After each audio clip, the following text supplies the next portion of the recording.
Internal medicine branch का आखिर फंडा क्या है? हमारे जो व्यूअर्स हैं काफी कंफ्यूज रहते हैं। कुछ लोग बोलते हैं कि ये ऑलराउंडर ब्रांच है, तो आपका इस बारे में क्या कहना है?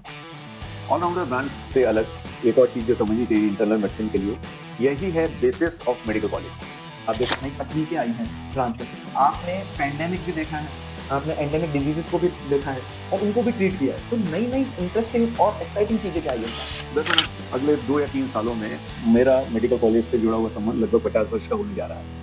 मैंने 1978 में भोपाल में मेडिकल कॉलेज जब ज्वाइन किया, उस समय आप लोगों को ताज्जुब होगा कि इस समय के जो 18-19 सब्जेक्ट हैं, इनमें से लगभग 10 तो अलग थे ही। तो सर जैसा आप पेशेंट इंटरेक्शन की बात कर रहे हैं और आपने बताया कि इस फील्ड में कितना वास्ट है नॉलेज। इंटरनल मेडिसिन ऐसे फील्ड है सर, आप किसी भी अस्पताल में चल जाइए, किसी भी मेडिकल कॉलेज में चल जाइए, जब आप इंटरनल मेडिसिन के ओपीडी देखते हैं तो ऐसा इतनी भीड़ होती है, ऐसा लगता है कि इंडियन आइडल का ऑडिशन चल रहा है। तो सर इसमें और बहुत सारी चीजें भी आप एनकाउंटर कर जाते हैं। आपने आधुनिक तकनीकों की बात की, उसमें सबसे इंपॉर्टेंट है हमारा मोबाइल फोन। तो आप लोग जब पेशेंट से इंटरेक्ट करते हैं, क्या कभी आपके साथ ऐसा हुआ है कि एक फैमिली आई, उन्होंने बोला कि सर हमने गूगल किया था, उसके डायग्नोसिस के अकॉर्डिंग तो ये है। तो सर आप ऐसी सिचुएशन को कैसे टैकल करते हैं? सुपर स्पेशलिस्ट के पास क्यों जाए? जैसे मान लो मुझे डायबिटीज़ है, तो मुझे डीएम एंडोक्राइनोलॉजिस्ट से मिलने की आवश्यकता उतनी नहीं पड़नी चाहिए अगर मेरे पास एक अच्छे इंटरनेट है। Hello everyone, I am Dr. Dipankar Mathur from the team of ProMed. तो वेलकम यू ऑल। इस चैनल पे हम लोग बात करेंगे कुछ हंसी मजाक और कुछ नॉलेज की बातें रिगार्डिंग मेडिकल फील्ड्स। एंड आज के जो हमारे गेस्ट हैं वो हमारे सीनियर कंसल्टेंट एंड एचओडी हैं the branch of internal medicine MGM medical college Indore, doctor VP Pandey sir. We welcome you sir. Thank you. How are you sir? I am fine, great, thank you. तो आज का हम podcast जो start करने वाले हैं, इसमें हम बहुत जरूरी छोटी छोटी और बड़ी बड़ी बातें करने वाले हैं। तो चलिए स्टार्ट करते हैं डॉक्टर वीपी पांडे सर के साथ आज का पॉडकास्ट। तो सर सबसे पहले internal medicine the backbone of medicine. तो सर इंटरनल मेडिसिन ब्रांच का आखिर फंडा क्या है? हमारे जो व्यूअर्स हैं काफी कंफ्यूज रहते हैं। कुछ लोग बोलते हैं कि ये एक ऑलराउंडर ब्रांच है, तो आपका इस बारे में क्या कहना है? ऑलराउंडर ब्रांच से अलग एक और चीज़ जो समझनी चाहिए इंटरनल मेडिसिन के लिए, यही है बेसिस ऑफ मेडिकल कॉलेज। आप देखेंगे हर कॉलेज का जो नाम होता है वो मेडिकल कॉलेज ही रहता है, क्योंकि वहाँ मेडिसिन से ही शुरू होता है।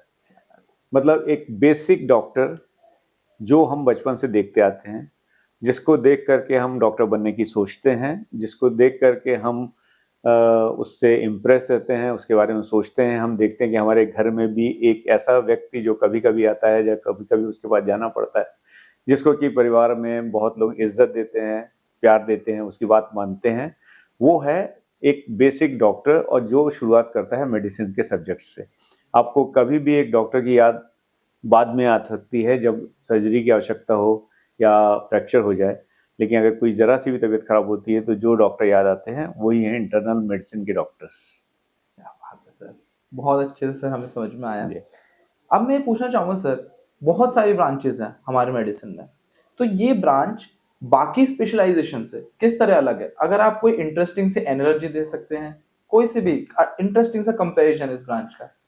दरअसल इंटरनल मेडिसिन वो ब्रांच है जिसमें कि आप ये मान के चलिए कि हर व्यक्ति को कभी ना कभी एक डॉक्टर के पास से गुजरना ही पड़ता है, और अधिकतर केसेस जो इस ब्रांच में आते हैं उसमें उस डॉक्टर और मरीज के बीच में एक ऐसा संबंध बनता है जो कि कई बार कई दशकों तक या पेशेंट की ज़िंदगी तक चलता रहता है।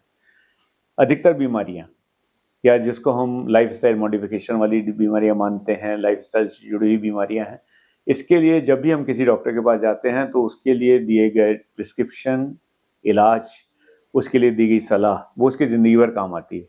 यह इसमें भी अलग है कि इसमें जाने के साथ में पेशेंट्स हमेशा डॉक्टर से ज़िंदगी भर के लिए जुड़ता है। जैसे मान लीजिए कभी किसी को फ्रैक्चर हो जाए, या आप कभी खेल कूद रहे हैं और एक आध हाथ में फ्रैक्चर भी हो गया, तो हम दूसरे ब्रांच में किसी के पास जाएंगे, ऑर्थोपेडिशियंस के पास जाएंगे, वो आपकी उस समय सहायता कर देंगे, और 1-2 महीने 3 महीने के बाद जब आपकी हड्डी पूरी जुड़ जाएगी तो शायद आपको उनके पास ज़िंदगी भर भी जाने की आवश्यकता ना पड़े। लेकिन हमारे पास सैकड़ों ऐसी बीमारियां हैं जिसमें व्यक्ति को जब वो तकलीफ होती हैं तो एक ऐसा संबंध बनता है, एक ऐसा रिश्ता बनता है डॉक्टर और पेशेंट के बीच में, जिसमें वो उसके साथ ज़िंदगी भर जुड़ा रहता है। वो होता है इंटरनल मेडिसिन। ये किसी भी दूसरी ब्रांच से अलग। जैसे कई बार हम लोग बोलते हैं कि पीडियाट्रिक्स की ब्रांच है, वो बहुत अच्छी ब्रांच है, उसमें हम लोग बहुत अच्छी स्पेशलाइज सर्विसेज देते हैं और इतना ज़्यादा सुपर स्पेशलिटी उसमें हो गई है। लेकिन जहाँ एक बार 13-14 साल का बच्चा हुआ और वो उस उम्र को क्रॉस किया, उसके बाद वो अगले 70, 80, 90 साल तक जिनके संपर्क में रहता है वो हैं हम लोग इंटरनल मेडिसिन वाले हैं। बिल्कुल। तो आप लोग शुरुआत से लेके एंड तक उसका साथ देते हैं। बिल्कुल। सर आप इतने सालों से इस ब्रांच में हैं, तो इस ब्रांच में कुछ क्या नई नई एक्साइटिंग चीजें क्या हो रही है जो आपने इसका शुरुआत से लेके अभी तक का बहुत डेवलपमेंट देखा है सर? नई तकनीकें आई हैं ब्रांच में, आपने पैंडेमिक भी देखा है, आपने एंडेमिक डिजीजेस को भी देखा है और उनको भी ट्रीट किया है, तो नई नई इंटरेस्टिंग और एक्साइटिंग चीजें क्या आई है इस ब्रांच में? दरअसल अब अगले 2 या 3 सालों में मेरा मेडिकल कॉलेज से जुड़ा हुआ संबंध लगभग 50 वर्ष का होने जा रहा है। मैंने 1978 में भोपाल में मेडिकल कॉलेज जब ज्वाइन किया था, उस समय आप लोगों को ताज्जुब होगा कि इस समय के जो 18-19 सब्जेक्ट हैं इनमें से लगभग 10 तो अलग थे ही नहीं। जैसे आज की तारीख में एक सुपर स्पेशलिस्ट बन चुका विषय डर्मेटोलॉजी, हाँ जी। मेडिसिन का ही एक क्वेश्चन का भाग था। अच्छा। पीडियाट्रिक्स, शायद पीडियाट्रिक्स जो अब इतना सब्जेक्ट और सुपर स्पेशलाइज सब्जेक्ट बन चुका है, उसमें से हम लोगों के लिए एक आधा क्वेश्चन आया करता था। मतलब अगर 5 सवाल होते थे तो उसमें से जो आखिरी शॉर्ट नोट वाला क्वेश्चन था उसमें से आधा क्वेश्चन पीडियाट्रिक्स का रहता था, वो मेडिसिन में था। इसी तरह से आज के ज़माने के माइक्रोबायोलॉजी अलग से पैथोलॉजी का ही भाग था, ऑर्थोपेडिक्स सर्जरी का ही भाग था और ये सब्जेक्ट सब उसमें मिले हुए थे। बायोकेमिस्ट्री का अलग से सवाल क्वेश्चन नहीं पेपर बनता था।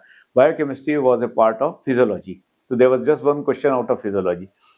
तो डेवलपमेंट ये हुआ है कि इतना ज़्यादा मॉलिक्यूलर रिसर्च और इतना ज़्यादा विकास होने के साथ में इतने सारे सब्जेक्ट्स में डाइवर्सिटी आ गई है कि स्टूडेंट्स के लिए वास्तव में बहुत ज़्यादा चॉइस है और वो अपनी अपनी चॉइस के हिसाब से बहुत सारे सब्जेक्ट्स को भी चूज़ कर सकते हैं। लेकिन फिर भी इंटरनल मेडिसिन का जो महत्व है वो अपनी जगह कभी भी हल्का भी नहीं हुआ है, बल्कि पिछले कुछ वर्षों से डायग्नोस्टिक्स में जो इम्प्रूवमेंट आया है, जो इंटरनेशनल टेक्नोलॉजीज डेवलप हुई हैं, इंजीनियरिंग के सपोर्ट के साथ में, ऑप्टिक्स, फाइबर ऑप्टिक्स के साथ में, मॉलिक्यूलर बायोलॉजी के साथ में, जितना ज़्यादा अब हम लोगों को सहूलियत मेडिसिन के पेशेंट्स और इनके सुपर स्पेशलिटी के सब्जेक्ट्स के साथ काम करने में आ रहा है, तो हम लोग ये देख रहे हैं कि यही सब्जेक्ट इस समय हमारे देश में सबसे ज़्यादा प्रेफर्ड भी किया जा रहा है। ओके, हाँ, आजकल internal medicine as a branch NEET PG के रिजल्ट्स आने के बाद हम देखते हैं काउंसलिंग में टॉप पे जाता है सर। तो डेफिनेटली यही रीजन है उसका। यही रीजन। और जैसा आपने बताया कि पहले मेडिसिन के अंदर ही इतने सारी स्पेशलिटीज थी, तो इसलिए शायद जो हैरिसन है हमारी वो इतनी मोटी बुक है। और उसमें हर डिजीज के बारे में सर, उसमें डायग्नोसिस भी बताया है, उसमें पैथोफिजियोलॉजी भी बताई है, मॉलिक्यूलर लेवल पे जो बायोकेमिकल चेंजेस होते हैं वो भी बताया है, फार्माकोलॉजी भी है, और उन सबको इनकॉर्पोरेट करके आपने इंटरनल मेडिसिन में बताया है। Definitely sir. तो सर इससे ये तो हमें पता चल रहा है कि इंटरनल मेडिसिन काफी टफ ब्रांच है, उसमें आपको वास्ट नॉलेज चाहिए। लेकिन सर आपके अकॉर्डिंग इस ब्रांच का फिर भी सबसे बड़ा चैलेंज क्या है? इस ब्रांच का सबसे बड़ा चैलेंज है इसके बहुत ज़्यादा विस्तृत होना। हर विषय के बारे में अगर हम जानने की कोशिश करें तो इस विषय में 100% तो छोड़िए, 30% जान पाना भी किसी भी सामान्य व्यक्ति के लिए मुश्किल होता जा रहा है। इसीलिए इससे जुड़े हुए अलग अलग विषय सभी में सब स्पेशलिटी की तरह से पिक करना और सुपर स्पेशलाइज उसमें डिग्री लेकर के काम करना बहुत ज़्यादा महत्वपूर्ण हो गया है। इसीलिए जो आप बात कर रहे हैं कि बहुत सारे लोग जो इस ब्रांच को प्रेफर कर रहे हैं, उसका कारण भी ये है कि ये एक तरह से गेटवे है बाकी सुपर स्पेशलिटीज़ को ज्वाइन करने का। इसलिए कि जंक्शन की तरह से काम करता है, तो यहाँ से आकर के ही आप आगे की अपनी दूसरी ब्रांचेस को सिलेक्ट कर सकते हैं। लेकिन जब तक कि आप बहुत अच्छे इंटर्निस्ट नहीं होंगे तब तक किसी भी सुपर स्पेशलिटी में भी काम करके एक सफलता पा लेना बहुत मुश्किल रहेगा। तो इसलिए हम लोग इस पर बहुत ज़्यादा जोर देते हैं कि इसको हम बहुत अच्छी तरह से समझें, उसको व्यवहार में लाएं और मरीज को उस तरह से इलाज दें कि जिसमें उसको समग्र रूप से हर विषय के बारे में हम जानकारी उसको दे सके और उसकी जिज्ञासा को भी खत्म करें। क्योंकि कोई भी व्यक्ति ऐसा नहीं होता है कि उसको सिर्फ डायबिटीज़ होगी तो डायबिटीज़ से जुड़ा हुआ उसका जो कॉम्प्लिकेशन होगा वो ऐसा नहीं होगा कि जिसमें हमको हार्ट की जानकारी की भी जरूरत पड़े। हमको नसों के बारे में पता होना चाहिए, हमको थोड़ा बहुत आंखों के बारे में पता होना चाहिए। इस तरह से ये इसको चैलेंजिंग बनाता है और इसमें हम लोग ऑपरेट तो करते नहीं। जैसे कई बार हम लोग ये भी बोलते हैं कि एक सर्जरी में अब तो खैर बहुत सारी डायग्नोस्टिक्स आ गई हैं, नहीं तो पहले तो अगर पेट में दर्द होता था और कुछ भी समझ में नहीं आया तो आप खोल करके तो देख सकते हैं, कुछ भी नहीं तो उसे बंद भी कर सकते हैं और बोल सकते हैं कि इसमें कुछ भी नहीं निकला। जबकि एक ही सब्जेक्ट है जिसमें हमको पेशेंट्स को सिर्फ उससे बात करके उसकी तकलीफ पूछ के और उसके बाद अपने अनुभव और अपनी जानकारी के बेस पर उसको इलाज देना पड़ता है। ये सबसे बड़ा चैलेंज रहता है। तो सर जैसा आप पेशेंट इंटरेक्शन की बात कर रहे हैं और आपने बताया कि इस फील्ड में कितना वास्ट है, नॉलेज की नीड है। इंटरनल मेडिसिन ऐसी फील्ड है सर, आप किसी भी अस्पताल में चल जाइए, किसी भी मेडिकल कॉलेज में चल जाइए, जब आप इंटरनल मेडिसिन के ओपीडी देखते हैं तो ऐसा इतनी भीड़ होती है, ऐसा लगता है कि इंडियन आइडल का ऑडिशन चल रहा है। यस। तो सर इसमें और बहुत सारी चीजें भी आप एनकाउंटर करते होंगे। आज आपने आधुनिक तकनीकों की बात करी, उसमें सबसे इंपॉर्टेंट है हमारा मोबाइल फोन। तो आप लोग जब पेशेंट से इंटरेक्ट करते हैं, क्या कभी आपके साथ ऐसा हुआ है कि एक फैमिली आई, उन्होंने ये बोला कि सर हमने गूगल किया था, उसके डायग्नोसिस के अकॉर्डिंग तो ये है, तो सर आप ऐसी सिचुएशन को कैसे टैकल करते हैं? दरअसल अब समय ऐसा आ गया है कि हम लोगों को ये मान के चलना पड़ता है कि जो भी पेशेंट हमारे सामने आ रहा है, भले ही वो हमारा गांव का भी पेशेंट हो, वो इतना जागरूक तो हो चुका है कि अपने बीमारी, अपने लक्षण, उसके होने वाले इलाज, उसके होने वाले दुष्परिणाम और इलाज के दुष्परिणाम के बारे में खूब समझ के आता है। तो ये एक चैलेंज की तरह से इसको लेना चाहिए और हमको अपने आप को भी अपडेटेड रखना चाहिए कि गूगल कर लें या चाहे आर्टिफिशियल इंटेलिजेंस की हम बात करें, ये सब एक टाइम तक तो सपोर्ट दे सकते हैं, लेकिन आफ्टर ऑल इन सबके पीछे back of all these equipments and instrument there is human mind. और ह्यूमन माइंड में हमको जब तक हम अपना एक अच्छा तारतम्य, एक अच्छा रिश्ता पेशेंट के साथ उस लेवल पे नहीं बनाते जिसमें उसको हमारे ऊपर पूरा विश्वास हो कि इस समय मैं सेफ जगह पे आया हुआ हूँ, यहाँ से मुझे सही राय मिलेगी और ये समझ और ये रिश्ता एक बहुत लंबे समय के लिए हो, तो ये गूगल वगैरह के साथ में हमको खुद भी उसमें सपोर्ट मिल सकता है। तो इस आपकी बात सुन के सर मेरे को ऐसा लगता है कि इस फील्ड में एक चीज की और बहुत ज्यादा नीड है, वो है आपकी कन्विंसिंग पावर। यस। आपको पेशेंट को भी कन्विंस करना है, आपको उसकी फैमिली को भी कन्विंस करना है और शायद कभी कभी खुद को भी कन्विंस करना है। बिल्कुल। और इसके साथ एक और चीज भी देखनी पड़ेगी कि शायद मैं जो पेशेंट देख रहा हूँ वो उस दिन का 50वां पेशेंट हो। हाँ। और आपको ये भी समझ लेना चाहिए कि मेरे लिए वो 50वां पेशेंट हो सकता है, लेकिन उस बेचारे पेशेंट के लिए मैं पहली बार देखा जाने वाला डॉक्टर हूँ। तो वो भी एक चैलेंज रहता है कि जब भी वो मुझसे मिले, जब भी वो मेरे पास आए, तो उसको समझ में आना चाहिए कि डॉक्टर भले ही 50वां मरीज देख रहा हूँ, लेकिन मैं उनके लिए आया हूँ, तो ये मेरे लिए बहुत महत्वपूर्ण है। जैसे कई बार मैं ही अपने पेशेंट को जब भी देखता हूँ तो मैं अपने आप को अभी भी कई बार समझाने की कोशिश करता हूँ कि भाई ये मेरे पास 10 या 15 मिनट के लिए आया हुआ है, लेकिन मुझे इसके अगले 30, 40, 50 साल के बारे में निर्णय लेना है, उसको उसके बारे में समझाना है, उसको बता भी देना ताकि ये बाहर निकल के विंडो शॉपिंग बंद करे। क्योंकि जहां ये पेशेंट हमारे क्लिनिक से बाहर निकला, फिर वो गूगल, फ्रेंड्स, कलीग्स, अपने पास से एक्सपीरियंसेस, दोस्तों के एक्सपीरियंस वाली उस दुनिया में चले जाता है जहां पे उसके पास ढेर ऑप्शंस आने शुरू हो जाते हैं। उन ऑप्शंस को भी हमको कई बार एड्रेस करना पड़ता है कि उसको उसकी बीमारी के बारे में सही चीजें पूरी बता दी जाएं। ये ब्रांच बहुत अलग, challenging, interesting end of course time consuming तो है ही। यस सर, काफी डिमांडिंग ब्रांच है, बट आपकी बातों को इमरजेंसीज भी हैं इसमें। बहुत सारी ब्रांचेस जिसमें कोई इमरजेंसी है ही नहीं।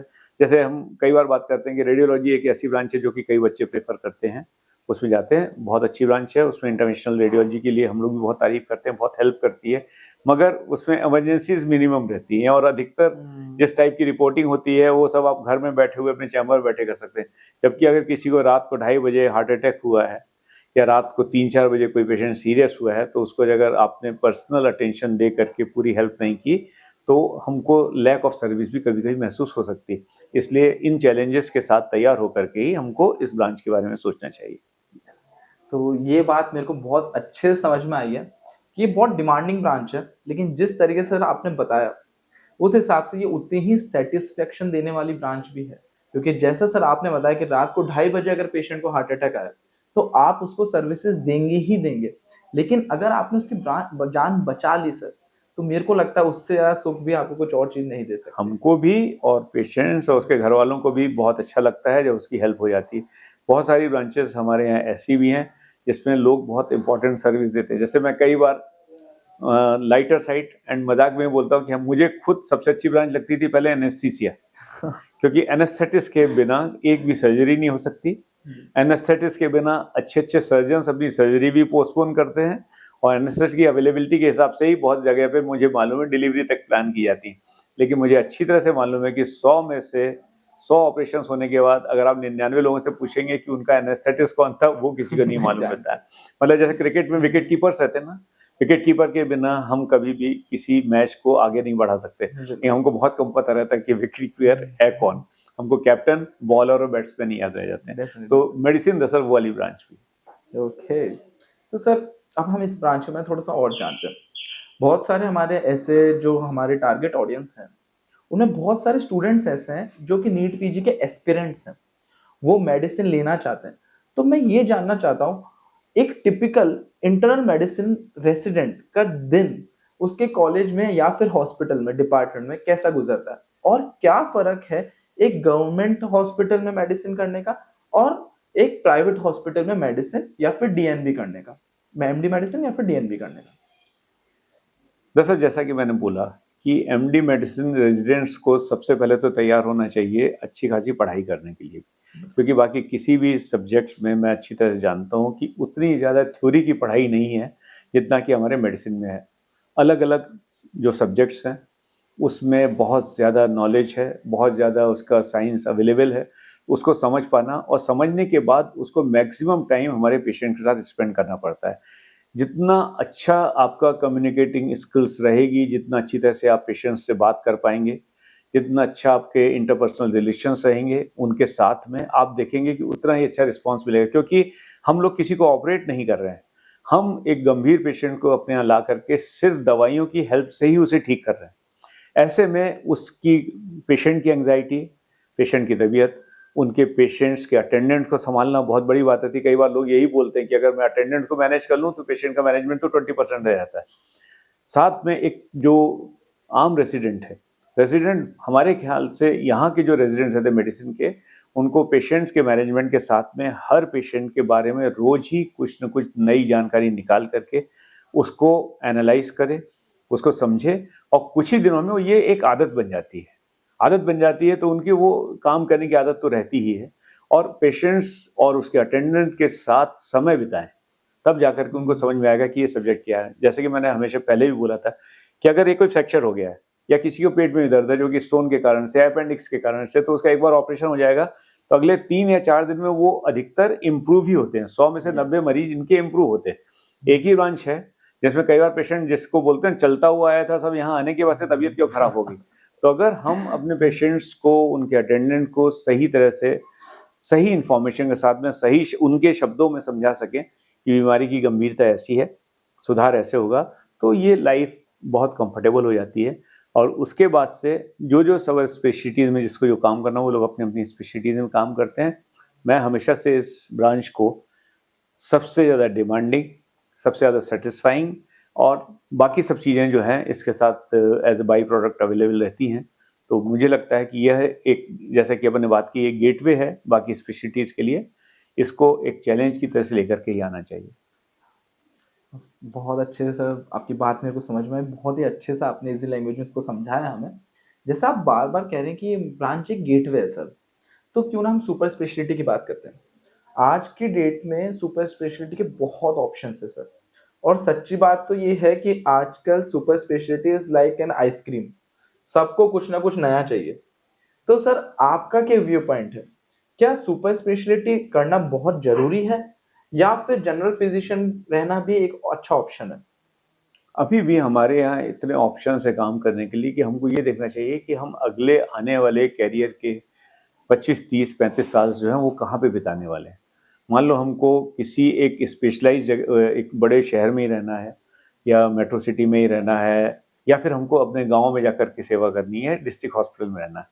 मुझे इस चीज़ की बिल्कुल आवश्यकता नहीं लगती है कि हर मेडिसिन के रेजिडेंट को सुपर स्पेशलिटी के बारे में सोचना चाहिए, क्योंकि एक बहुत अच्छा इंटर्निस्ट बहुत अच्छा डॉक्टर बन जाता है। और हमारे पास दसियों सालों के ऐसे एग्जाम्पल्स हैं कि जब पहले सुपर स्पेशलिटी नहीं भी होती थी, उस समय भी हमारे जो डॉक्टर्स थे जिन्होंने मेडिसिन की ही नॉलेज लिया, जो बहुत अच्छे इंटर्निस्ट रहे, वो अपने आप ही अपनी स्पेशलाइजेशन के हिसाब से न्यूरोलॉजी उन्होंने पिक किया या फिर कार्डियोलॉजी पिक किया, और बहुत अच्छी तरह से पेशेंट्स और सोसाइटी को सर्विस दी। हाँ, ये है कि अगर हमको मौका मिलता है तो हम एक स्पेशलाइज्ड ब्रांच में सब स्पेशलिटी को पकड़ करके उसमें और ज़्यादा नॉलेज लें, ताकि हम एक अलग तरह से सर्विस भी दे सकें। तो ये इंडिविजुअल चॉइस पे भी रहेगा। जैसे कि देख लीजिए मध्य प्रदेश में हमारे यहाँ 50 से ज़्यादा जिले हैं और इन सभी जिलों में कहीं भी कोई सुपर स्पेशलिस्ट डॉक्टर शायद नहीं होंगे, अधिकतर जिलों में नहीं होंगे। इंदौर को एक जिला ना माने, इंदौर तो डिवीजन हो गया। तो उन जगहों पे भी हज़ारों पेशेंट्स हैं, लाखों पेशेंट्स हैं और लाखों लोगों की सर्विस वहाँ के इन्हें गिने डॉक्टर्स ही दे रहे हैं। और बहुत कम ही ऐसा होता है कि उनको सुपर स्पेशलिस्ट की जो आवश्यकता पड़े जिसके लिए उन्हें आगे भेजा जा सकता है। तो हर एक को ये नहीं सोचना चाहिए कि मुझे कुछ ना कुछ करना ही पड़ेगा। अगर आप एक बेसिक इंटर्निस्ट की डिग्री के साथ भी काम करते हैं, आप बहुत अच्छे डॉक्टर बन सकते हैं। बिल्कुल सर। मैं आपकी बात बहुत अच्छे से समझा सर, लेकिन आजकल जो ट्रेंड आ गया है सर, हम उसकी बात करते हैं। आज की डेट में अगर कोई पेशेंट रूरल बैकग्राउंड से भी आता है तो वो आके सबसे पहले ये बोलता है कि मेरे को किडनी के डॉक्टर को दिखाना है, मेरे को हार्ट के डॉक्टर को दिखाना है। आजकल पेशेंट्स की मेंटेलिटी बहुत बदल गई है सर। आजकल वो डायरेक्ट नेफ्रोलॉजिस्ट को ही कंसल्ट करना चाहते हैं, वो डायरेक्ट कार्डियोलॉजिस्ट को ही कंसल्ट करना चाहते हैं। तो इस हिसाब से आप जो बडिंग इंटरनल मेडिसिन के रेसिडेंट्स हैं उनको क्या कहना चाहेंगे? मेरा फिर वही कहना है कि ये हमको देखना चाहिए कि हमको किस जगह पर प्रैक्टिस करनी है। मान लो मैं नाम से बोलता हूँ, मैं अगर शाहजहाँपुर में प्रैक्टिस करना चाहता हूँ तो शाहजहाँपुर में मैं एक सुपर स्पेशलिटी की प्रैक्टिस नहीं कर पाऊंगा वहाँ के। और यही एक नुकसान भी हो रहा है कि बहुत बड़ी संख्या में जो हमारे यहाँ की पेरिफेरी के भी बच्चे आ करके बड़े शहरों में पढ़ते हैं, फिर यहाँ से एक सुपर स्पेशलिटी डिग्री ले लेते हैं।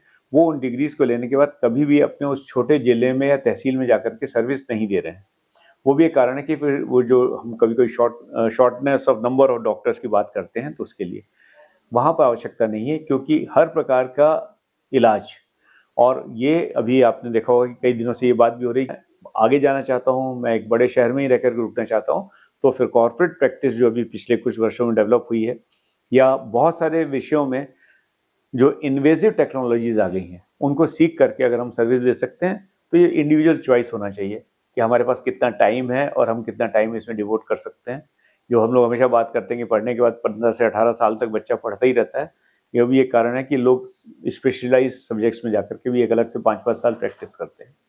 ओके, तो सर आपकी बात से मेरे को एक बात समझ में आई जो मैं अपने हमारे जो व्यूअर्स हैं उनको भी समझाना चाहता हूँ। सुपर स्पेशलाइजेशन बहुत अच्छी चीज है, मगर वो मैंडेटरी नहीं है। आपका विजन होना चाहिए, आप कहाँ प्रैक्टिस करना चाहते हैं, किस तरीके की सर्विस देना चाहते हैं, उस हिसाब से आप खुद अपनी समझ से इस चीज का डिसीजन लीजिए। सर जैसे आप लोकेशन की बात कर रहे हैं कि आप कहाँ प्रैक्टिस करना चाहते हैं, हमारे बहुत सारे इंडिया के डॉक्टर्स हैं, रेसिडेंट्स हैं, जो लोग बहुत मेहनत करते हैं, यहाँ पर पीजी करते हैं या फिर एमबीबीएस भी बहुत अच्छी जगह से बहुत मेहनत से करते हैं, उसके बाद वो लोग विदेश में चल जाते हैं। जैसे आप अभी हम मेडिसिन की बात करें तो एक एग्जाम होता है एमआरसीपी, मैंने सर आपका भी देखा, उसमें आपने एफआरसीपी भी क्लियर किया है। तो सर उन एग्जाम्स को हम इंडिया के एग्जाम्स से कैसे कंपेयर किया कर सकते हैं, और यहाँ पर एमडी मेडिसिन करके बाहर विदेश में जाना, जैसे यूएस हो गया, यूके हो गया, ऑस्ट्रेलिया हो गया, या फिर और दूसरी जो कंट्रीज हैं यूरोपियन, उस वहां का जो करियर है, वहां की जो सर्विसेज है, वहां का जो मेडिकल इंफ्रास्ट्रक्चर है, उसको इंडिया के इंफ्रास्ट्रक्चर एंड इंडिया के services as a career aspect and as a clinical and as a consumer या फिर पेशेंट के नजरिए से भी क्या फर्क पड़ता है? दरअसल ये जो विकसित देशों का नाम लिया है आपने दीपंकर, उसमें से एक भी देश की तुलना हम अपने देश के मेडिकल सर्विसेज से नहीं कर सकते। मैंने दरअसल ये America, Australia, New Zealand, even England, हर जगह की मेडिकल सर्विसेज देखी हैं, अफ्रीकन कंट्रीज भी देखी हैं। शायद जिन कंट्रीज में मैं गया हूँ वहाँ की तो सभी की सर्विसेज हमारे देश से तो अलग रही हैं। इन किसी भी देश में ना तो उनके पास मेडिकल फील्ड में पेशेंट्स का वर्कलोड इतना ज़्यादा है, ना ही इतना ज़्यादा डिमांडिंग सर्विस मानी जाती है। इतनी आसानी से वहाँ पे डॉक्टर्स उपलब्ध नहीं होते हैं। दिन भर में हमारे जो वहाँ के कलीग फ्रेंड्स हैं वो 5 से 7 पेशेंट्स देखते हैं, वो भी 1.5, 2-2, 3-3 महीने के अपॉइंटमेंट के बाद से। हमारे यहाँ जैसा नहीं है कि कोई भी सुपर स्पेशलिस्ट डॉक्टर आप चाहें तो आधे घंटे में हम उसको ढूंढ के कहीं ना कहीं से दिखा ही लेते हैं। चार्जेस बहुत ज़्यादा वहाँ पे, हमारे यहाँ जो सर्विसेज हैं बहुत ही रॉक बॉटम प्राइस पे अवेलेबल हैं पेशेंट्स के लिए। वहाँ की सर्विसेज के हिसाब से यहाँ की तुलना की ही नहीं जा सकती, क्योंकि वहाँ पे डेवलपमेंट के साथ में वो कॉस्ट जो है पेशेंट से ही ली जा रही है। जैसे मान लीजिए हमारे यहाँ पेशेंट को देखने की फीस भी अगर गवर्नमेंट में तो पूरी तरह से फ्री रहती है, प्राइवेट में भी 1500-1000 रुपए के आसपास रहती है। वहाँ पे जहाँ $300 $350 पर कंसल्टेशन है, उनके हिसाब से फिर वो दिन में 5 से 7 पेशेंट देखते हैं, उसके साथ ही पूरा उनका काम चल जाता है। Again it is set of mind कि आप बाहर जाके काम करना चाहते हैं या हमारे यहाँ सर्विस देना चाहते हैं। अगर आप इंडिया में सर्विस देना चाहते हैं तो आप यहाँ पे तैयार हो जाइए एक चैलेंजिंग ब्रांच के लिए, जहाँ पे आपकी सर्विस को गवर्नमेंट हॉस्पिटल में 30, 40, 50, 150, 200 पेशेंट्स को रोज देना पड़ सकता है। उनके साथ में वहाँ पर ही उनको अपने जो रिसोर्सेज हैं उनसे जांच करानी पड़ सकती है, और जांच कराने के बाद उनको वहीं पर इलाज देकर के सेटिस्फाई करना पड़ता है पूरी तरह से। तो अगर आपको विदेशों में जाने की इच्छा है तो वहाँ के एग्ज़ाम्स के सिस्टम अलग होते हैं। हर देश अपना अपना एग्ज़ाम, वो हमारे यहाँ की बेसिक डिग्री तो मान लेते हैं, मगर अपने यहाँ की एंट्रेंस देने के लिए वो कई रिसर्चेस, पेपर प्रेजेंटेशंस, आपका बाकी अचीवमेंट्स क्या हैं उन सब का ध्यान रखते हुए वो सब देते हैं। उसके लिए तो अलग ही तैयारी करनी पड़ती है, जैसे कि यूएस की या यूके की हर जगह के प्लैब, यूएसएमएल, ये सब एग्ज़ाम्स अलग अलग रहते हैं, इसकी तैयारी अलग रहे। अगर वहाँ जाने का इरादा है तो फिर तो यहाँ से प्लेन एमबीबीएस मेडिसिन भी कोई कम नहीं है, क्योंकि वहाँ जा कर के मैंने बहुत सारे डॉक्टर्स को देखा है कि वो अगर यहाँ से एमडी मेडिसिन भी करके गए तो वहाँ जाकर कोई डर्मेटोलॉजी में चला जाता है, कोई पब्लिक हेल्थ में चला जाता है, कोई पैथोलॉजी में ही चला जाता है, तो वो एक अलग ही लाइन है। लेकिन अगर हम यहीं पे सर्विस देने की बात करते हैं तो जो मैं उसी की बात करूँगा कि अगर हमको हमारा जॉब सेटिस्फेक्शन डिस्ट्रिक्ट प्लेस में या हमारा जो नेटिव प्लेस है वहाँ पर है, तो हम सुपर स्पेशलिटी के बारे में कोशिश करें, और अगर हो सके तो हम उसमें भी डिग्री लेकर के फिर हम अपने उस एरिया में ही सर्विसेज दें, तब जाकर के उसका पूरा यूटिलाइजेशन हो पाता है। तो सर के बात आप लोगों ने बहुत ढंग से सुनी। आपको समझना है कि आपका विजन क्या है।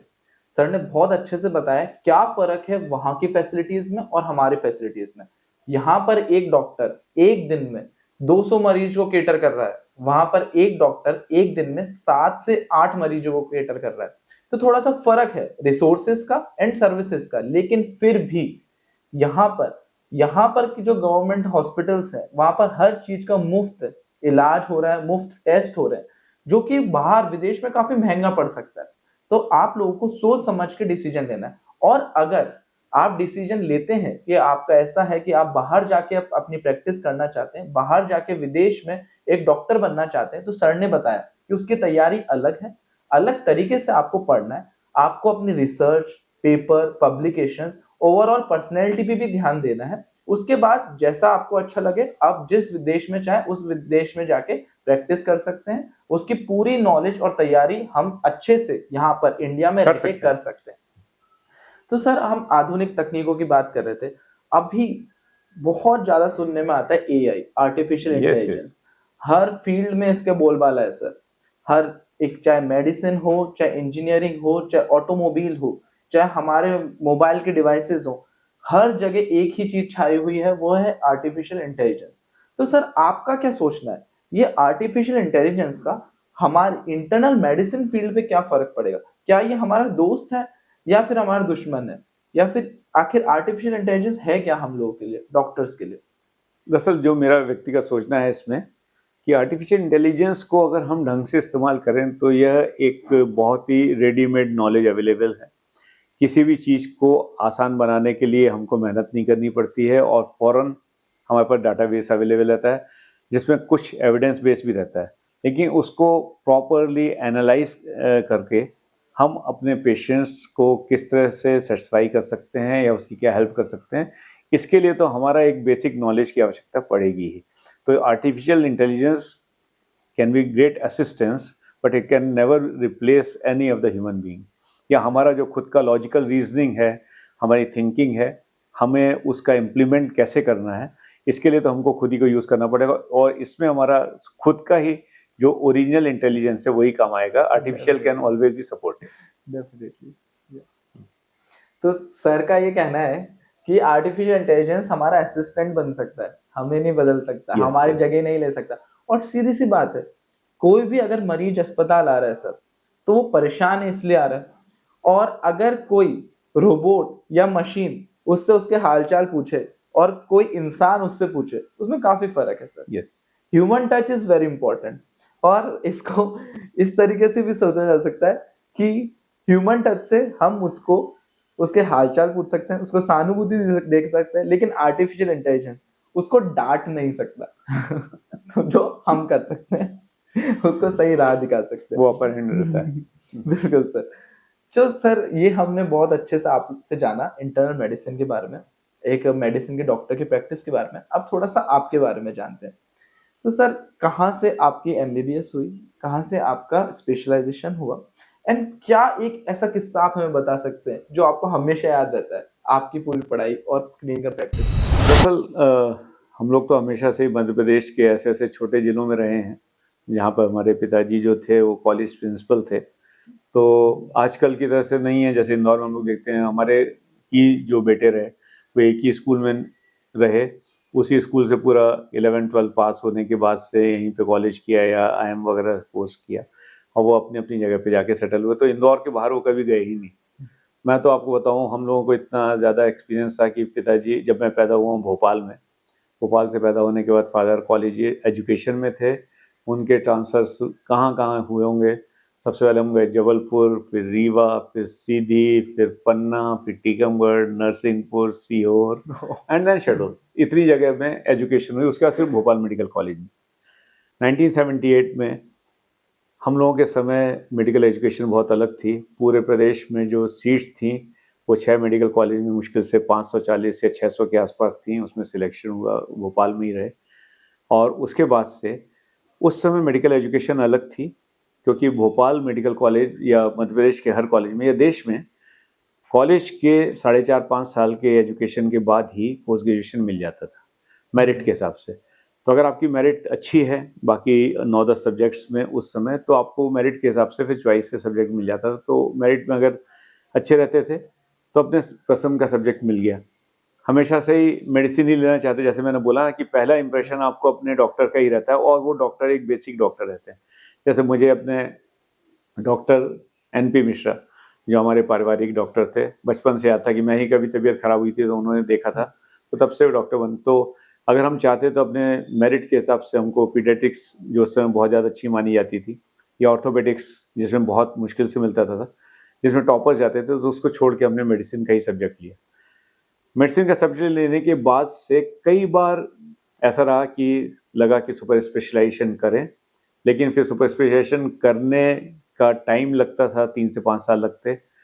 उसी समय फिर इंदौर में सिलेक्शन हो गया एज असिस्टेंट प्रोफेसर, तो मैं इंदौर आ गया। MD किया 1987 में और 89 में मैं इंदौर आ गया। इंदौर में आने के बाद से फिर यहीं रहे, फिर अपना प्रैक्टिस शुरू की। कई बार ये लगता है कि हमको अपने समय के हिसाब से ये भी देखते रहना चाहिए कि हम कितना किसी चीज़ को पिक कर पा रहे हैं, और सभी लोगों के संबंध अपने अच्छे रखने चाहिए। टर्निंग पॉइंट 1993 में रहा मेरे लिए, जब उस समय 1987-88 के बाद में हमारे यहाँ HIV का नाम चालू हो गया था। HIV के बारे में लोग बात करने लगे, लेकिन तब तक हमारे देश में और प्रदेश में HIV के उतने पेशेंट थे नहीं। 87 में पहला पेशेंट देखा गया था, उसके बाद से फिर कम ही थे। तो 1993 की बात है। हम लोग कई बार जो टर्निंग पॉइंट बोलते हैं लाइफ का, जो सबसे बड़ा था मेरे लिए, तो उस समय हम लोगों ने ये डिसाइड किया था कि हम HIV के बारे में समझें, लेकिन पेशेंट भी नहीं थे तो आराम चल रहा था। हमारे MI हॉस्पिटल को आपने देखा होगा कि 7-8 मंजिल का है, और हम लोग का मेडिसिन 4th-5वीं मंजिल में। तो उस दिन लाइट नहीं थी, तो मैं सीढ़ी से नीचे ऊपर चढ़ के जा रहा था, और ऊपर से नीचे उतर के आ रहे थे हमारे उस समय के विभाग अध्यक्ष डर्मेटोलॉजी के डॉक्टर सेठी, और उनके साथ डॉक्टर सरकार थे जो दिल्ली से आए हुए थे। तो भीड़ भाड़ में उन्होंने मुझसे पूछा, मैं यंग 32-33 साल पहले की बात बता रहा हूँ, ऊपर चढ़ते चढ़ते उन्होंने, वो नीचे उतर के आ रहे थे, उन्होंने मुझसे पूछा, डॉक्टर सेठी ने डॉक्टर सरकार को बोला कि ये यंग है, इससे पूछो ये अफ्रीका जाएगा क्या? और मुझे कुछ समझ नहीं आ रहा, 2-4 पेशेंट यहाँ से जा रहे हैं, 2-4 वहाँ से आ रहे हैं सीढ़ी पे। तो मैंने, सर क्या है? बोले HIV की ट्रेनिंग है, तो अफ्रीका जाएगा। तो वो बंगाली थे, बंगाली टच में बड़े प्यार से बात करते थे। मैंने, सर कितने दिन के लिए? बोले लगभग 15 दिन के लिए। सर चला जाऊँगा। वहाँ डिसाइड हुआ, बोला अच्छा ठीक है, अपना बायोडाटा भेज देना। मैंने बायोडाटा भेजा, तो मैं सोचा कि पता नहीं किसको दे के आया हूँ मैं, क्या बात हुई है। लेकिन 2 से 3 हफ्ते में ही फिर न्यूज़ आई कि उन्होंने मुझे इंडिया के उन 18 डॉक्टर्स में सिलेक्ट किया था जो WHO की तरफ से अफ्रीकन कंट्रीज में HIV ट्रेनिंग के लिए जा रहे थे। तो मैं सिलेक्ट हो गया उसमें, फिर हम अफ्रीका गए, अफ्रीका से लौट के आए, तब तक पेशेंट भी नहीं थे, तो हमने ऑल ओवर द कंट्री सिर्फ ट्रेनिंग दी 2 साल तक। यहाँ तक कि आपका जो PSM डिपार्टमेंट है, यहाँ की भी जो ऑफिशियल ट्रेनिंग थी वो उसमें भी ट्रेनर मैं ही था। उस समय डॉक्टर चांदोरकर वगैरह थे यहाँ पर बहुत पहले, तो उन सबकी ट्रेनिंग हुई। मैंने बॉम्बे में भी पहली ऑफिशियल ट्रेनिंग उनके यहाँ दी, तो 2 साल तक ट्रेनिंग देखते, तब जाकर के अपना पहला पेशेंट आया था HIV का। तो that was good turning point. उसने मुझे HIV की फील्ड में जो इंट्रोड्यूस किया, तो फिर वो अभी तक वो नाम और काम दोनों ही चल रहा है कि HIV के बारे में अगर कुछ राय लेनी हो तो हम इंदौर मेडिकल कॉलेज में जाकर के दिखा सकते हैं। इसके पहले जो मैंने एक जिसको बोलते हैं, अगर आप लोगों ने कई बार ध्यान दिया हो कि हमको चलती हुई हवा में से अपने पॉजिटिव सिग्नल्स पकड़ लेना चाहिए कि हमारे लिए क्या है। जैसे एक एल्केमिस्ट अगर आपने पढ़ा हो तो एल्केमिस्ट में जो मेंशन था, दैट्स राइट। तो उसमें मेरा साथ क्या हुआ था कि जब मैं 89 में जो मैंने पहला स्पेशलाइजेशन अपना सब्जेक्ट स्टार्ट किया, दैट वाज रिमेटोलॉजी। 89 में मेरे उस समय के HOD डॉक्टर D सिंह ने मुझे बुला के कहा कि तुम अभी नए नए आए हो और यहाँ पे SLE के लिए कोई डॉक्टर नहीं है। SLE के लिए जो वाइस चांसलर हैं उनकी वाइफ को मुझे हमेशा बाहर भेजना पड़ता है, दिल्ली वगैरह या लखनऊ भेजता हूँ, तो तुम अपना रिमेटोलॉजी का डिवीज़न शुरू करो। तो मैंने सर शुरू करते हैं, तो हमने एक तख्ता लगा के डिवीज़न ऑफ रिमेटोलॉजी शुरू किया।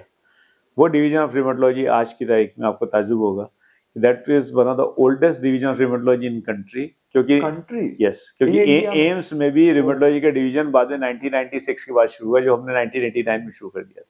7 years पहले। तो उस समय फिर रिमेटोलॉजी के बारे में पढ़ के, क्योंकि डिग्री अलग कहीं होती नहीं थी, ना तो DNB होता था ना डिग्री थी, तो खुद पढ़ के ही हमको अपने आप उसका नॉलेज गेन करना पड़ा। तो ये दोनों चीजें रही कि एक तो मेरे HOD का ये बोलना कि तुम रिमेटोलॉजी शुरू करो, तो रिमेटोलॉजी शुरू की गई।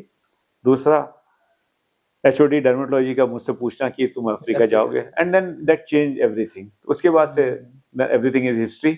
आई practice as internist plus HIV medicine, so infectious disease specialisation plus rheumatology का जो प्रैक्टिस थी वो now at this end of time and career के टाइम में जब हम लोग देखते हैं, that was very good decision for me, जो अब बच्चे अपने हिसाब से पिक कर रहे हैं। आपने देखा और रिमेटोलॉजी भी अब one of the most preferred branch in medicine हो गया। मतलब इवन सुपर स्पेशलाइजेशन के लिए भी जितने भी रिमेटोलॉजी की डिग्री हैं या DNB के जो कोर्सेज हैं, वो बहुत ही अच्छे शुरुआत के बच्चों ले ही पिक कर लेते हैं। ऐसे गुड साइन। तो देखा आप लोगों ने, अपॉर्चुनिटी कहीं से भी आ सकती है। yes. आप सिर्फ स्टेयर केस को चढ़ते हुए जा रहे हैं तो भी आपको बहुत अच्छी अपॉर्चुनिटी मिल सकती है। और जो भी आपके टीचर्स, आपके सीनियर्स आपको गाइड करते हैं, उसको भगवान का मैसेज समझ के एक्सेप्ट कर लीजिए। कहीं से भी कोई भी अपॉर्चुनिटी आ सकती है, आपके सामने एग्जाम्पल है। Exactly. बिल्कुल। Have faith in yourself and have faith in your teachers who are there, because whosoever is your teacher, he knows more than you. मैं कई बार अपने बच्चों को भी बोलता हूँ कि कोई सी भी क्लास छोड़ना नहीं चाहिए, क्योंकि जो भी तुम्हारे टीचर वहाँ पे पढ़ाने आए वो तुमसे तो ज्यादा ही जानते हैं। एंड देन इंटरपर्सनल रिलेशंस भी उन्हीं लोगों के साथ रखो जिस पे तुम फेथ करते हो, जो पे तुम विश्वास करते हो। अदरवाइज आप हर एक की राय मान के आगे नहीं बढ़ सकते हैं। आपको मानना चाहिए और फिर एक डिसीजन लेकर के स्टिक टू दैट। फिर वो उसमें सही और गलत वो बाकी सब चीजें होती रहती हैं, क्योंकि चाहे मैं कुछ भी कर लूँ या चाहे कोई कुछ भी कर ले, स्काई इज द लिमिट। आपके पास बढ़ने का अनंत स्कोप रहता है। आप अपने आप को कितना भी बढ़ा सकते हैं, आप अपने आप को रोक भी सकते हैं। अपना माइंड बैरियर को हटाएं, डर करके प्रैक्टिस नहीं कर सकते। और मैं कई बार लोगों से ये बोलता कि हम इस समय इस ब्रांच में भी सबको सेटिस्फाई भी नहीं कर सकते। आप अपने लिमिटेशंस भी जानिए। आप ये भी समझ लीजिए कि कौन आपके लिए है, कौन आपकी बात मान रहा है, कौन पेशेंट आपकी बात सुनता है, कौन नहीं भी सुन रहा है, तो उसको भी आप अच्छी तरह समझा करके अपने आप को से दूर रख करके आप भी कंफर्टेबल रहिए and enjoy this career. I still think that this is the best career for any human being, most satisfying, and we never retire. Yeah. I'm still scared. I'm still worried that once I retire, then I'll have to sit in this chamber for throughout the day. अभी तो मैं teaching में जाता हूँ, college जाता हूँ और कई जगह आते हैं, तो ये एक बहुत अच्छी लाइन है। आप इसमें घूमने का बहुत मौका मिलता है, सीखने का बहुत मौका मिलता है। आप इसको एंजॉय कीजिए। तो as we move towards the end of the podcast, Yeah. I have few more questions to ask you. सबसे पहला तो what drives you sir, what motivates you to work this hard on daily basis? क्या है वो चीज? आपके patients हैं, आपके स्टूडेंट्स हैं, आपका क्लिनिकल प्रैक्टिस है, या फिर एक सुबह सुबह गर्म चाय है या ब्लैक कॉफी? क्या है जो आपको इतना मोटिवेशन देती है? इनफैक्ट अगर जो अपने स्पेशलाइजेशन की मैं बात करूं तो सबसे बड़ा सेटिस्फेक्शन मेरा HIV की प्रैक्टिस में या इन्फेक्शियस डिजीज में रहा पेशेंट्स के डर को हटा पाना। Somehow I could realise at the very beginning that I am able to take away the fear factor from them. And most of the time what happens, आपका जो डर है, ये जो पेशेंट आपके पास आया वो डरा हुआ है, अगर आपने उसको उस डर को खत्म कर दिया backed up with your scientific knowledge, हमको सिर्फ हवाबाजी वाली बात करके उसको नहीं कि गुडी गुडी, वी आर नॉट सूटसेयर्स, हमने उसको एक रियलिस्टिक सिचुएशन बता दी और उसके बाद उसके डर को भी एड्रेस किया, हमने उसको समझा, वो बहुत बड़ा अचीवमेंट रहा। दूसरा, taking care of patients with arthritis, rheumatology की जो हम लोग प्रैक्टिस करते हैं, उसमें मैं हमेशा से ही मुझे समझ में आ गया था इनिशियल ईयर्स ऑफ प्रैक्टिस में ही कि pain is the only symptom which is felt by mind portion also, psychology. आपको अगर अभी बहुत ज़्यादा दर्द हो भी रहा कहीं पे, कोई तकलीफ भी है, तो पार्ट ऑफ बॉडी तो है ही पेनफुल, लेकिन उसको परसीव आप अपने माइंड से करोगे। तो you have to have very good interact with the patient's mind, psychology also, क्योंकि अगर उसकी साइकी 1-to-1 हमसे जुड़ गई तो फिर तो उसका पेन अपने आप कंट्रोल होना ही, जिसको लोग पहले भी लोग बोलते थे ना कि वो तो पानी भी पिला दे तो भी ठीक हो जाता है। या जैसे कई बार हम लोग बोलते हैं कि अल्टरनेटिव मेडिसिन में, कई अल्टरनेटिव मेडिसिन ऐसी भी जिसमें हम ही लोग बोलते हैं कि यार इसमें सिर्फ पानी पिला रहा है, लेकिन पानी से भी पेशेंट ठीक तो होते ही हैं। तो अगर आपका पेशेंट कनेक्ट बहुत स्ट्रांग है और आपका माइंड पेशेंट का माइंड दोनों एक लेवल पे सेट हैं, तो आपसे वो डांट भी खाएंगे, आपकी दवा भी खाएंगे और ठीक भी होंगे और जल्दी ठीक होंगे। हम पेशेंट के साथ ऑनेस्ट रखें, ऑनेस्ट ओपिनियन होना चाहिए। वो बहुत इंटेलिजेंट होते हैं हर पेशेंट, उसके अटेंडेंट्स, उनका समझ में आ जाता है कि ये जो मेरी हेल्प कर रहे हैं इनको वास्तव में उतना नॉलेज है कि नहीं कि मेरी लास्ट एंड तक सहायता कर पाएंगे कि नहीं। तो आपका नॉलेज अच्छा खासा होना चाहिए, आपका कम्युनिकेशन बहुत क्लियर होना चाहिए, डिपेंडिंग कि कितना टाइम आपके पास है, आप उस टाइम को भी मैनेज करें, उसको हमको कितनी बात करनी है, और उसके बाद उसको क्लियर कट ऑप्शंस उसके पूरे आप खत्म करने की कोशिश करें। क्योंकि जैसे मैंने अपने बातचीत की शुरुआत में बोला था कि पेशेंट अगर आपके पास आया हुआ है, क्लिनिक में है, तब तक तो आपका है। जहां वो चैम्बर से बाहर निकल के गया तो वहां पे उसका खुद के पीयर ग्रुप रहता है, फ्रेंड्स रहते हैं, रिलेटिव्स रहते हैं, डॉक्टर्स रहते हैं, मार्केट है, मीडिया है, और अब तो मीडिया अलग मार्केटिंग में आ गया है। वो ऑप्शंस उसके आपके ही एक ही कंसल्टेशन में ऑलमोस्ट मैच हो जाने चाहिए, तो उसका कंफ्यूजन खत्म हो जाता है। वो तो मान लीजिए कई बार मैं पेशेंट से बोलता हूँ देखिए आपकी ये जो तकलीफ है इसमें ये तो ठीक हो जाएगा, ये ठीक नहीं होगा और अगले कुछ सालों बाद तो आपका ऑपरेशन होगा ही। अगर 8-10 साल बाद कोई भी उसको सजेस्ट करता है कि ऑपरेशन, तो उसको याद रहना चाहिए कि डॉक्टर पांडे ने 6-7 साल पहले ही बता दिया था कि यार इसमें तो गड़बड़ी होगी, या इसको मैं ठीक कर सकता हूँ और उसको मैं नहीं कर सकता। ये एक बहुत ज़रूरी चीज़ है। बाकी जो चीज़ आपने अपने सवालों में नहीं पूछी उसमें मैं आगे बढ़ के बोल रहा हूँ कि हम कभी भी इससे मिलने वाले मॉनेटरी गेन्स को प्राइमरी ना समझें। ये एक तरह से फ्रिंज बेनिफिट की तरह से ही आता है, और हर डॉक्टर के पास, हमारे यहाँ इतना काम है, इंडिया में इतना ज़्यादा ह्यूमन पॉपुलेशन है, हमारे इतने ज़्यादा पेशेंट्स हैं कि किसी भी अच्छे डॉक्टर को जो सही तरीके से पेशेंट की हेल्प कर रहा है, पेशेंट्स की कमी तो है ही नहीं। और उसी तरह से मॉनेटरी गेन्स कितने हो रहे हैं इसको हमको सेकेंडरी ही रखना चाहिए। First is service. अगर आप सर्विस दे रहे हैं तो आपको कभी भी ना तो पेशेंट्स की कमी रहेगी, और बाकी सब चीज़ें तो नैसर्गिक रूप से आपके पास इतनी आती हैं कि आपको बाकी चीज़ों को मैनेज करने के लिए बाद में सीखना पड़ता है कि मैं इसको कैसे मैनेज करूँ। तो ये बहुत इंपॉर्टेंट है, हम इस चीज़ को सेकेंडरी रखें, हम अपने आप को अपडेट करते रहें। Updation is very important. जैसे हम लोग कई बार बोलते हैं ना, एक बहुत पहले कभी बुक पढ़ी थी फ्यूचर शॉक, अगर हमने अपने आप को अपडेट करके नहीं रखा तो आप 2-2, 4-4 साल में इतने पीछे हो जाएंगे। जैसे हम ही जानते हैं कि मोबाइल आने के बाद से पहले वाला नोकिया 6600 याद होगा कि कैसा आता था, कितना रेयर माना जाता था। अब वो नोकिया की कंपनी बंद हो चुकी, जिसने अपडेट अपने आप को नहीं किया।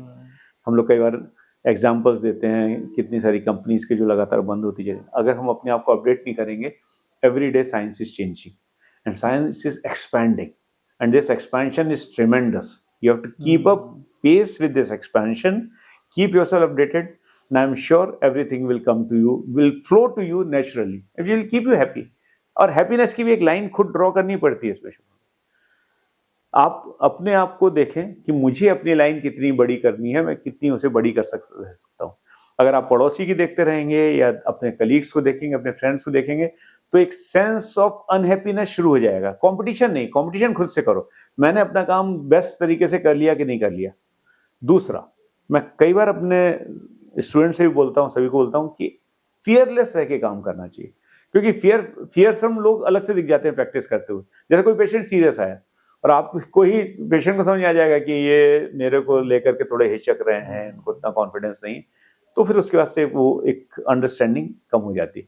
आराम से काम कीजिए and I tell you everything is in this branch of medicine is the best. If you really have become a doctor, becoming a specialist in medicine is the best thing that you can do with yourself.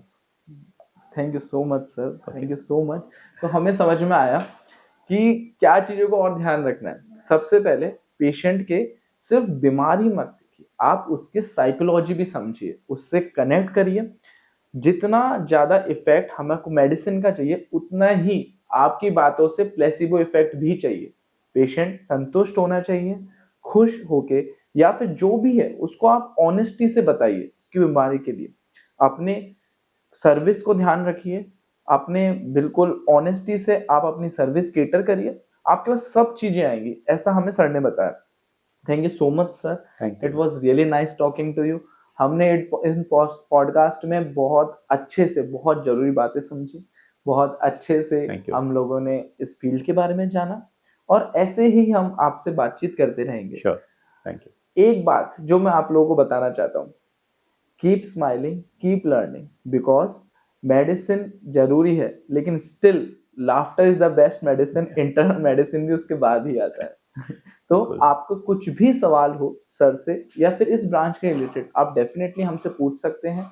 ये video अगर आपको अच्छा लगा हो, आपको podcast अच्छा लगा हो, आप इस हमारे चैनल को सब्सक्राइब करिए, शेयर करिए जिसको इस वीडियो की, इस पॉडकास्ट की नीड है, और जो भी सवाल है वो कमेंट बॉक्स में हमें कर दीजिए। Thank you, keep smiling, keep learning. This is doctor Dipankar Mathur from Promed mental. Stay tuned.